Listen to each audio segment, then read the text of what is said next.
What's up, warriors? Welcome to the Suburban Warrior Podcast, where we are redefining midlife wellness with grit and grace and getting to root cause healing.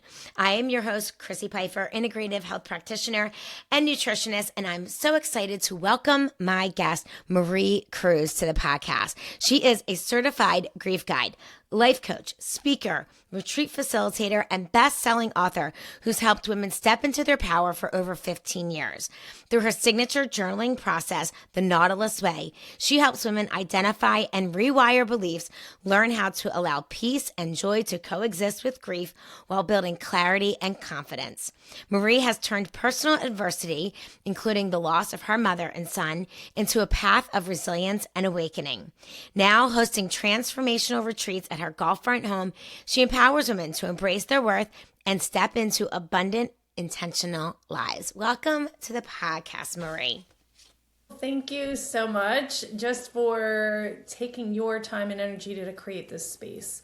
I am a believer that if we share our stories and we keep sharing our stories, that the women who are meant to hear us, or whoever is meant to hear us, is going to. They're going to find their own answers through our shared, I was going to say grief, but just our stories, which Our shared stories. And, I know we are going to be talking a lot about grief today, which, almost everyone has had experiences with. And if you haven't, then that's amazing and wonderful. But such is life, is that at some point in life, we all are going to experience grief, and in very different ways. So, and I think that a lot, especially for my audience, women in midlife, we're going to be, who listen to this podcast, it is really a time that they start to experience grief. Unfortunately for some of us, we experience it much younger. I lost my mom when I was young, and that was, just the biggest blow I could ever have to my life. But some people don't. But some people are experiencing loss and grief in and amongst the chaos of midlife, which makes it harder for a whole host of different reasons, because of what, we're going through with parents and with children and careers and our own bodies and our own health. So I'm really excited to get into all of these topics today. But first, tell us a little bit more about you. well, Where do we begin? right. I always get stumped. I'll give the shortened version, which kind of takes us up to the current times. Okay, so I grew up in southern Louisiana. My mom raised four kids by herself, undereducated. We were very, very poor. But I had a huge Cajun family who were very available to us. So that was partly my saving grace. And then from there, I met who became my only boyfriend, my first husband. I met him very young at 14. But that's what happens when you're latchkey kids, when you grow up in the 70s and 80s and with a exhausted and also depressed mother. So I had a lot of exposure young, right? And so we got married young, had our first child at 18. I was 18, and then my second at 21, on purpose, both times. Even to say it now, I'm just like blown away at my audacity to think I was ready for any of that. Yeah. But, it's just, Well, it was a different time, and right, and when you're young, you think you know everything. well, right. And to say, no, I wasn't pregnant when I got married. I was stupid. But now I understand is I was just broken. Or I believed myself to be broken. I had a lot of unhealed wounds, a lot of abandonment, all the things. Just swimming around, and you think you're just looking to find love and happiness. And what I was looking for was completion, right? I wanted my life to look like not everybody, but So he and I were both just really broken, so anyway, we start this little life. We bought our first house when I was pregnant, I believe, for my son Quentin. So I was like 20, And he was 23 and we bought our first house and, we were doing the thing. And then his, let's call them demons, uh, what happened for me in young motherhood was I had my maternal instincts rose and my desire to heal rose with it, to find the answers, to figure things out. And his, maybe, I don't know if they were just insurmountable. I don't want to get into his story, but his addictions got loud and ugly. And so we spent our years in our 20s fighting the addiction, me learning who I am, why am I making these decisions, healing, like insane amounts of therapy and group therapy and Al-Anon and all of it through my 20s. And then when I was 30, I said, I can't do this anymore, which gutted me because we loved each other, and love is sometimes not enough. It's not enough. If he couldn't do his work, then it wasn't going to work. So I left the marriage at 30 and started my life over, literally, with a 12-year-old and a 9-year-old. In much the same scenario I had grown up in, with a single mother who was undereducated, not enough money, and a dad who's missing and not paying child support. So, right. Against everything I had ever wanted, I repeated the pattern. However, now at 52, I can tell you I did not repeat the pattern in the same way. I healed a lot and the pattern stopped there because I had done enough healing. And I think this is key because people think, I think women go through life and they think, I just have to find the right person. And that's not really the full truth. I didn't just find the right person after I left my first marriage. I became the person who could find the healed person, the more healed person. I healed enough to attract that into my life. So I didn't get lucky. Is my husband now still my husband? Is he amazing? He is literally the best thing that's ever happened to me. However, I didn't just find him on accident. And if I hadn't have done the work I did in my 20s, there's no way he would have tolerated all the bullshit I had going on. There's just no way. So I often think we limit it to this fairy tale, ran into the right person. No, because we couldn't have made it if I hadn't done that work in my 20s. So anyhow. And really, don't you think it was more about everything that you went through, you really found yourself. That's who you found through it all. 100%. Yeah. And then that allowed you to find love outside of yourself and to be able to share your life, with someone else. Yes. And I wasn't even looking. Matter of fact, when we started dating, I was like, I'm never doing that again. Like, I was not looking to get married ever again, because who would do that? Because I just thought that's shit, right? And it's just heartbreak. But what I didn't know is that if I healed enough, and I love that you said that, I found myself. And I found I found the boundaries. I found the outline of the way that I was going to move forward in my life. The who, the how, the whatever, these were the minimums. And so it was interesting to me when I started dating after that, how I was attracted energetically to some people who mirrored my ex-husband's life, right? Who mirrored that energy. And I recognized it and I was like, nope, like not doing that. And I think that's where we see repeated patterns often, but I was very, very aware and introspective through all that. And I had a ton of fun and all that. But anyway, so I ended up with my now husband very quickly, by the way, which is bizarre. But when you, I just knew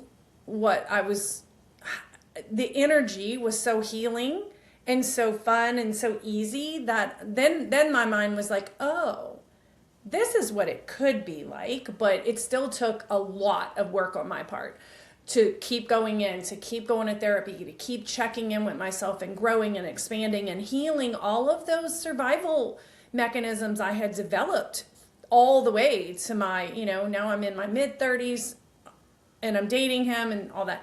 So we eventually got married in my late 30s, and he helped me raise my children, and it was really amazing. Like I think for the first time in my life I understood what it was like to thrive. I left corporate America, began a health and wellness business, and was super successful and thriving, literally thriving. My husband and I, built this great house, and all these really wonderful things happened in my 30s and in my early 40s, and then life just happened. I lost my mom very suddenly. She wasn't sick, but she wasn't in great health.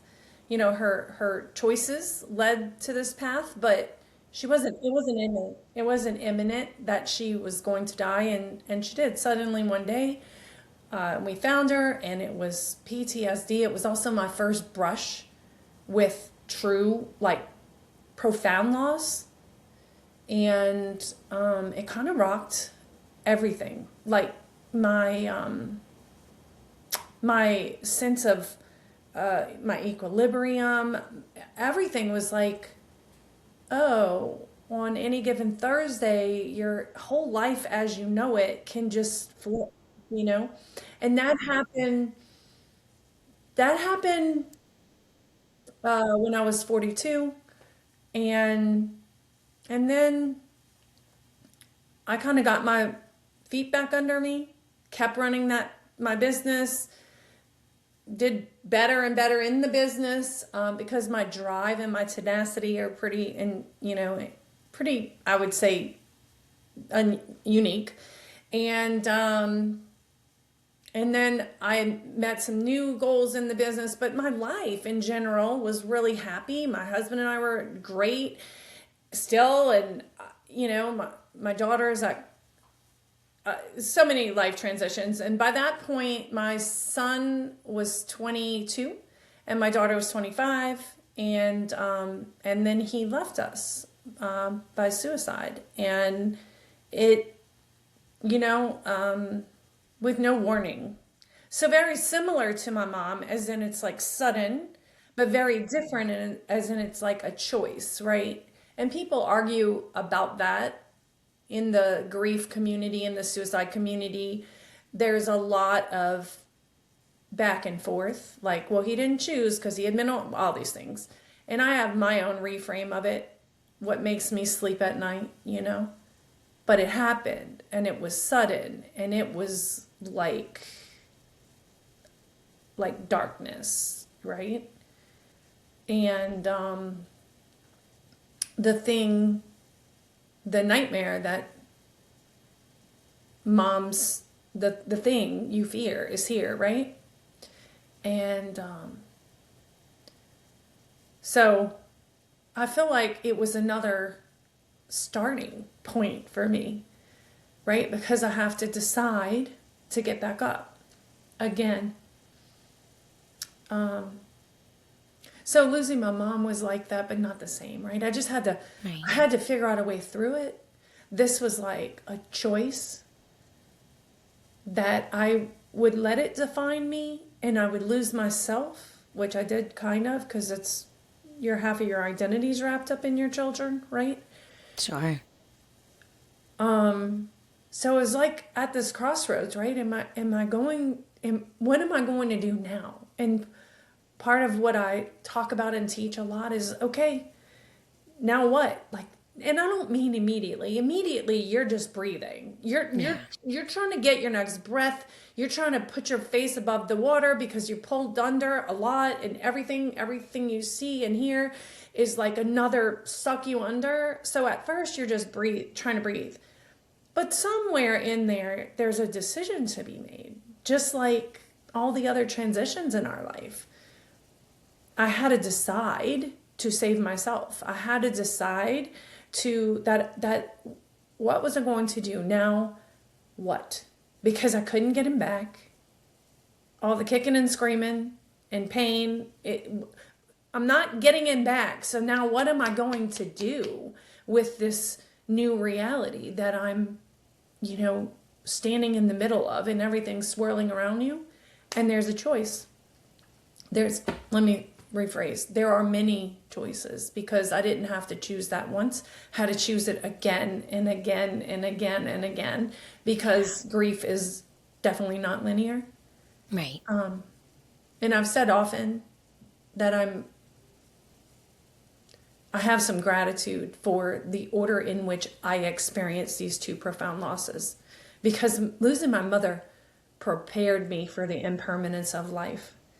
Yeah. It prepared me in a way that I understood that the day that I could laugh again after losing my son, that I wouldn't necessarily be able to laugh that afternoon or the next day. Like, understanding that to me was paramount, because it wasn't like I got broadsided over and over and over. Like, after I lost her, it kept getting slapped. Like, wait, I was okay, now I'm not. I'm okay, now I'm not. And I understood to not have that expectation after I lost him, because I had this other profound brush with grief. And so, so I was 44 and in the nightmare, living in the it. nightmare. Yeah. In the And like you mentioned, it's the nightmare that, every parent, every mother has, about their children, really. Just, and when it happens to you, it seems like I'm sure that it seems like it can't be real at all, that you're like living in a nightmare. So I'm curious, as you were talking about it, you said that you reframed it for yourself. And I'm wondering if, what was that like? Like, what was the reframe for you? How did that help maybe in getting through those early days? For me, wow. So if someone said, what is the thing besides the obvious, besides like you literally can't see and touch and hold and talk to your child ever again, what is the thing that it did the most? What's the other most impact? I would say it was my spiritual expansion, because the frameworks of religion or spirituality, whatever I believed, did not encompass this for me. That's not to say that someone else that believed what they believed didn't cling on to that and hold on, and it didn't get them through. What I believed didn't hold water enough for the expansiveness that I needed to get outside of my human limitations. Like, it just didn't work for me. And so it caused me to open. And I say it like this, like, when my mother passed, our human brain isn't really wired for eternal existence. And so I didn't really know that until I lost my mom. But what I didn't do when she passed is I didn't say, like, well, where did she go? Is she okay? Those questions didn't arise, because it's like, my mom, like, I guess she'll figure it out. It never crossed my mind. Yeah. Nor had it ever really crossed my mind. I hadn't been impacted that way by profound loss enough to ask those questions. I mean, I'd asked those questions, sort of, esoterically. I think that's the right word. This weirdo brain never know if my words are right. But when you lose your child, when I lost my child, I thought, where did he go? And I became very desperate to have a story that let me breathe, because not knowing did not let me breathe. And what I created, or what had already been evolving in me over the years, even prior to losing him, was this broader idea that, and Dr. Wayne Dyer talks about this a lot. He says that he believed, and this is what helped my thoughts expand, that we had a contract with the universe, God, whatever we're calling it, before we came here. And that we came here on time and that we leave on time according to the contract. Now, in religion, some say, God was ready for them to go or whatever those are, which I honor. It's what I believe most of my life. So what I had to do to reframe his, and I believe it was a decision, was to say he came and left exactly on time, that it wasn't an accident. In a very, I remember feeling very rebellious when I first lost him, and I remember thinking, well, God didn't wake up the morning after and think, well, shit, I didn't see that coming. So it's either all in order or it's not. And I believe that it is in an order that we cannot, my human brain, especially my mama heart, cannot comprehend, but I believe it's in order. And so then the dialogue, I got cheated, he's supposed to be here, he left too early, he was too young. Those dialogues didn't work for me because I believed that it was on time. And Quentin had a hard life. And I imagine myself as a mom with a sick child, thinking the day that the mama thinks, I can't watch this kid suffer another moment, and it's okay for them to go. And I can't even imagine that. Like right now, that messes with my brain. But I feel like I got to that place with Quentin's decision. Now, there wasn't a diagnosis. He wasn't struggling for years and years with depression. It wasn't like that. There were no signs, and there were nothing leading up to it. So I think what's important, though, here in this conversation is what we do with what happens to us, because, or to our loved ones, right? Because that's the only thing we have autonomy over. I didn't get to choose what he did. And then, so now what? And my now what was, if I'm going to be here, I'm not going to be miserable. If I'm going to be here, I'm going to seek the light so much, because I believe we're creating our own internal realities, not external. I'm creating my internal reality that does not include the people that I love. I don't get to make their internal reality, right? Yeah. And if I'm creating mine, then what am I going to do with it? And it was not going to be miserable. If I'm going to be here, I'm not going to be miserable. Like, I'm not staying here for 40 more years and be miserable. It's not, I'm just like that. And I knew that I was creating it.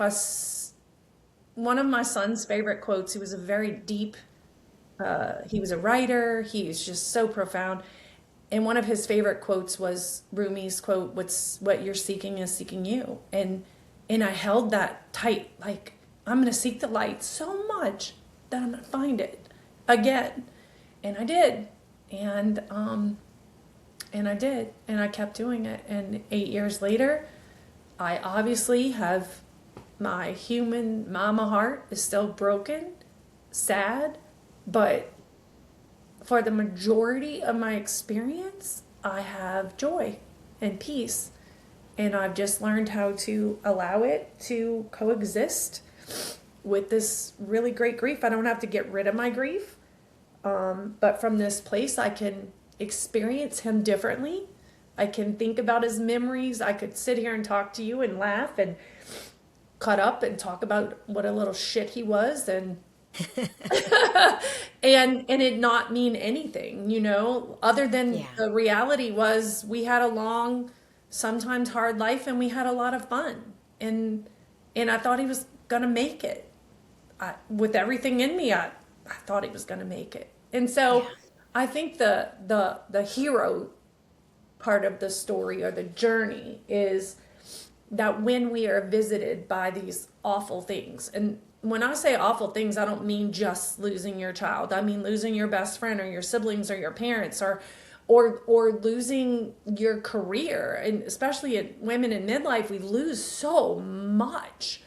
Just going through perimenopause and menopause, it's so reorienting. So my point is, like, as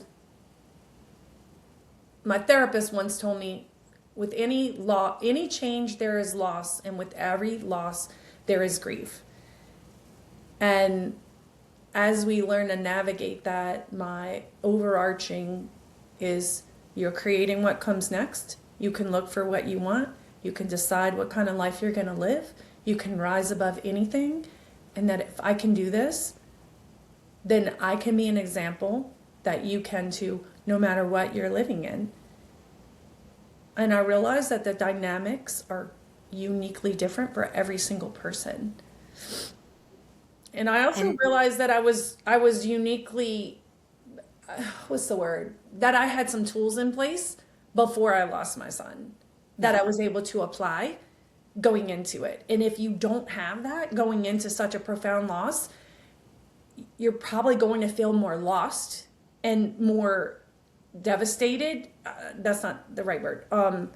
Just not untethered than I happen to have been. But I also believe that part of why I had in place what I had in my journey is that I meant to bring that to the world. I meant to show it and teach it and live it and prove that there's a way through. Yeah. So let's talk about that a little bit. Let's talk about some of those tools, because I know one of them is a journaling process, right? So tell us a little bit more about that. Okay. When I was, so a few years before I lost my mom, my daughter gave me the book. It's called The Artist's Way by Julia Cameron. Cannot recommend it enough. And her overarching is that we're all artists. We're all creators of our own, or co-creators of our own journey, our life.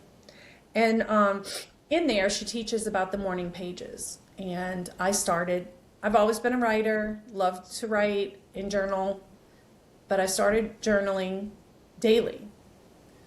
And through the journaling, I created, with all of my other therapy I had had over all the years, because I stayed in therapy through my 30s and my 40s, not regularly anymore because I was managing, but I stayed tethered to the growth and expansion. But that I had taken all of those tools and I had somehow developed this way of journaling daily that was very healing, and it brought me back to myself, and it brought me back to my truth, and what I would otherwise describe as hearing from God or the universe or whatever in my higher self was walking me through life. That's probably an easy way to sum it, or the most simple way to sum it. So when I lost my mom, I really dug in, like, deep, like every day I was walking myself back home. I was my higher self, or God, or the universe was like walking me through. So obviously when I lost my son, it took me a minute to get back to the writing, the journaling, because you find yourself on the pages, and I didn't want to see her. Yeah, sometimes it's harder to find yourself. You don't want to right away, right? Right. Well, and I think for a long time, or I think a lot of people believe that therapy is going for an hour and then you can kind of forget about it. And my argument would be, if you extend that and take what you discovered in therapy and you apply it, you don't have to keep going around the same mountain. And what I was doing, that I now understand, I didn't know, was applying all of this discoveries and this work that I was doing in therapy. I was applying it repetitively. It's like if you go to piano lessons and you never practice. I was practicing what I was learning, what I was uncovering about myself, about the good things and my higher self. And so what I learned after I lost Quentin was that I could do as much grief therapy per se with myself on the pages, that I could walk myself home. I could remind myself of who I was with him, our life together, who he was, how we had gotten here. I could work it out over and over and over. And it was wild because I didn't understand that I had created my own process. I just didn't know, because the book doesn't teach that process. It just teaches you to show up. Yeah. So, about 7 months after I lost him, I started writing my first novel, and it is a fiction, but it's truly a memoir. But it's buried in a fiction story from very specific reasons. And so I wrote that novel, and in the novel, I used journal entries just because I wanted to. My book coach did not agree with me at first. And I was like, I'm going to write this book the way I want to write this book. I mean, I lost my child. I didn't give a F what Yeah. the world thought or if it ever sold. I wasn't writing it for that. And by the way, you don't really make money when you write a book. Like people think you do, but it's Right. hilarious. It's kind of a joke. Matter of fact, I'll never make as much money as I spent writing the book. But anyway, Right. Right. of course not. So I wrote the novel, and about 18 months after I lost him, while I was still writing the novel, I started running women's retreats and empowerment retreats. But I wanted to teach them how to extract from journaling what I was getting. But still didn't know I had a process, and it wasn't sticking when I was trying to teach it. And then somewhere, maybe like another year in, I start to realize like they're not getting it. They're not getting it. And then at one small retreat I was having, I laid it out in steps, and I said, we're going to do this, but not really trying to create a process. I just was trying to get them to get it, and the process created itself. I just channeled it in, I just brought Yeah. it. And from there, it was so profound what happened that day with this process that I created literally on the spot, that the more I talked about it, the more I realized what had happened. I had a good friend at the time who was like, Marie, this is so needed. You should do something with it. And that was years ago, and I've been honing it and creating it. Now I have an online course, and it is my signature process. If you come to my retreats, if you work with me one-on-one, if you work in small groups with me, whatever it is package that you sign up for, you get the online course with it. Because it takes you through like how do we create our thoughts? What happens to us? An event happens, we create thoughts and beliefs, or they come to us, all of that. And then that creates emotions. And then our output,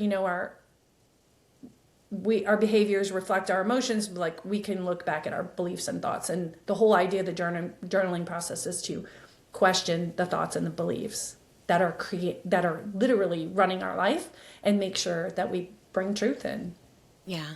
So what is unique about the process that has, maybe for you or for clients, created, some enlightenment or some healing through the process?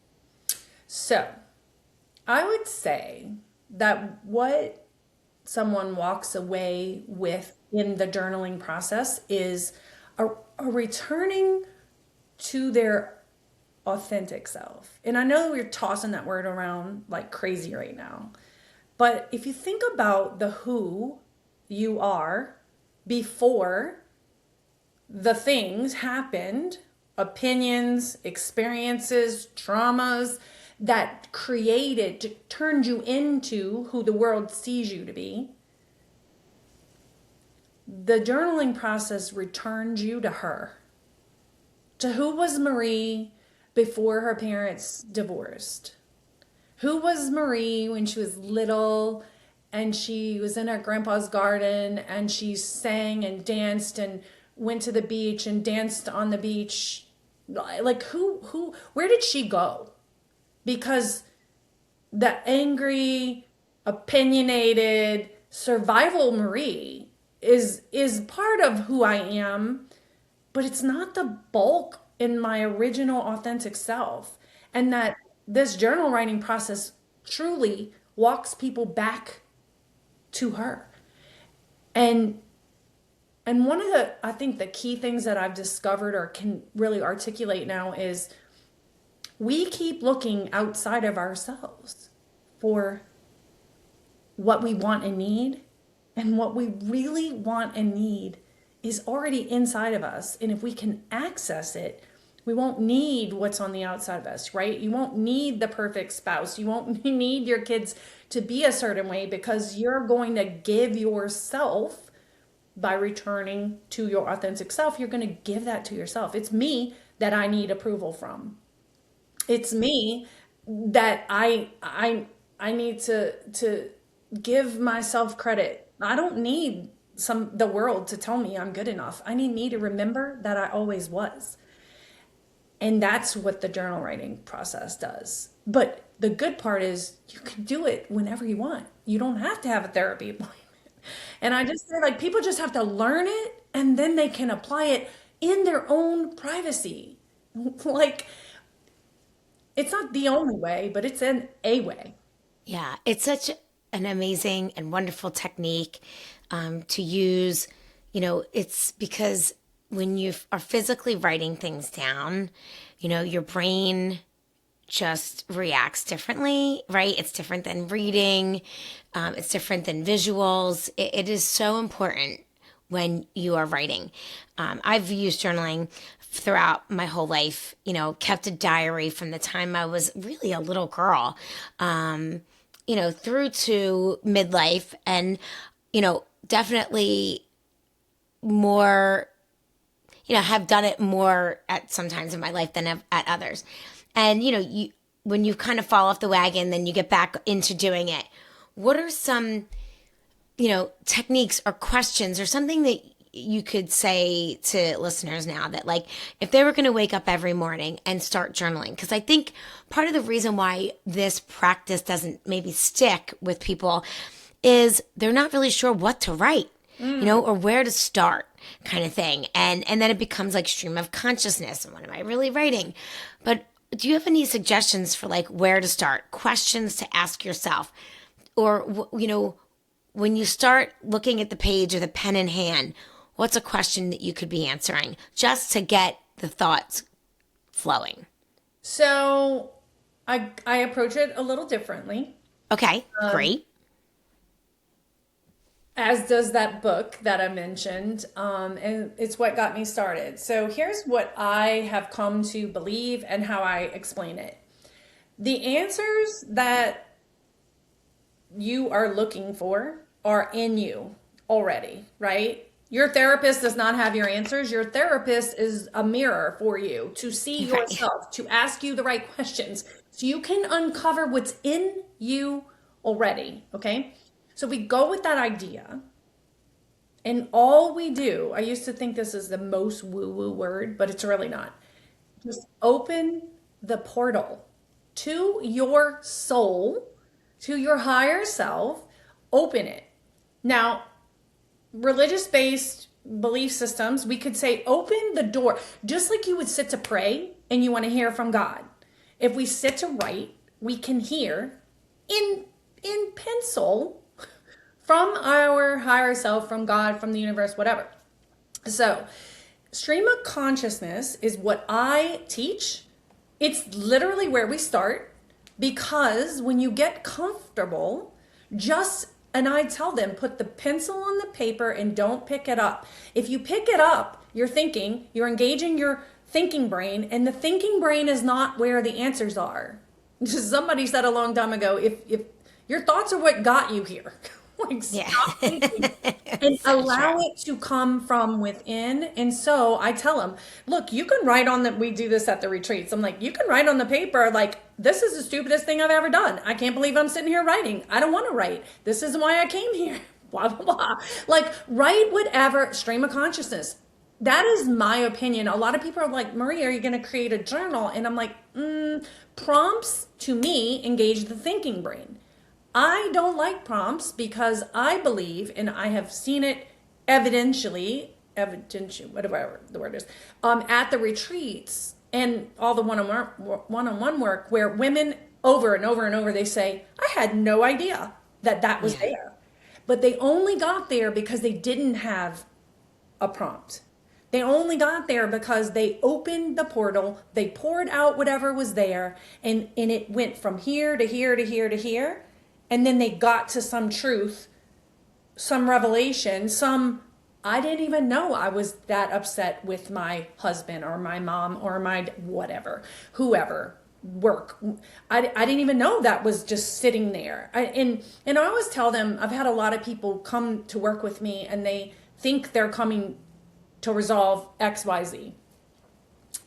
And then they realize, well, that's not even and I'm like, because what you need next to resolve your original concern is going to show up. And if we just go that direction and then the next direction, so you never really need a topic unless something's burgeoning, like you're pissed and you're pissed at your husband. So let's start with that. But otherwise, just open the portal. Yeah. Because the answers you seek are inside of you already. Yeah. And by opening the portal, it begins with just sitting quietly. No, it begins with writing. It begins with start writing and put a timer on and don't quit writing until you're done the timer. And then now that's where we would get into my process I created. But the first beginning step is to start writing. Now, the next step, for me, I call that the reveal.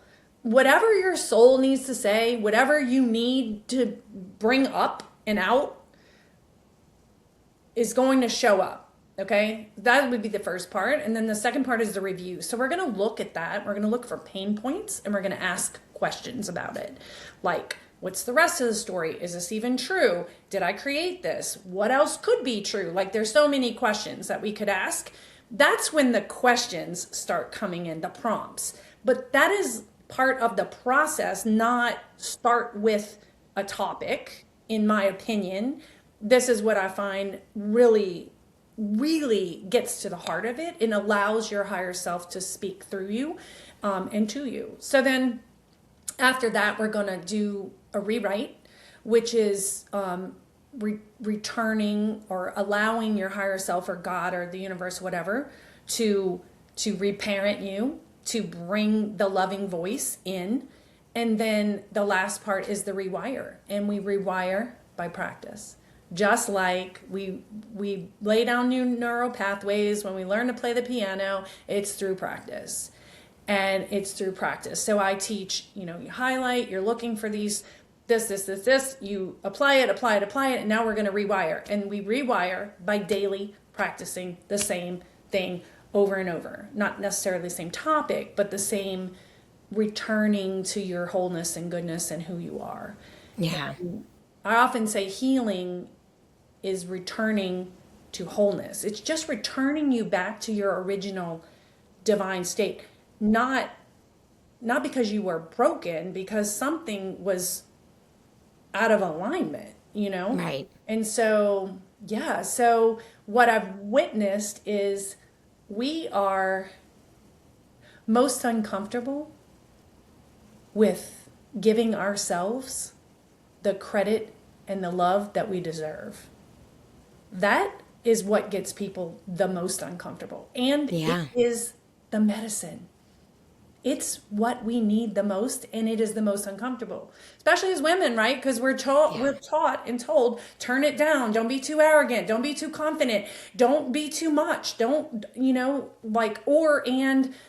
submissive. Do this for all my ladies who aren't holding their boundaries and stuff like that. Yeah. I've gotten the too much message. A lot of women is, you're not standing in your power enough. Right. Either way, you're screwed. Either way, you're screwed because either way, everybody's got a comment. Yeah. Yeah. Right. So true. So, So anyway, yeah. So I've found that if we return to the, just in my work and what I'm here to bring, if we return to that, which is free, in your own time, as much as you want or need. I mean, literally, if I have an argument with my husband, I can just go sit and journal. And I can be like, say all the shitty things about him that I want to say. And then I can eventually get back to the truth that I know in my heart and soul, and not have to play that out for a week like I used to.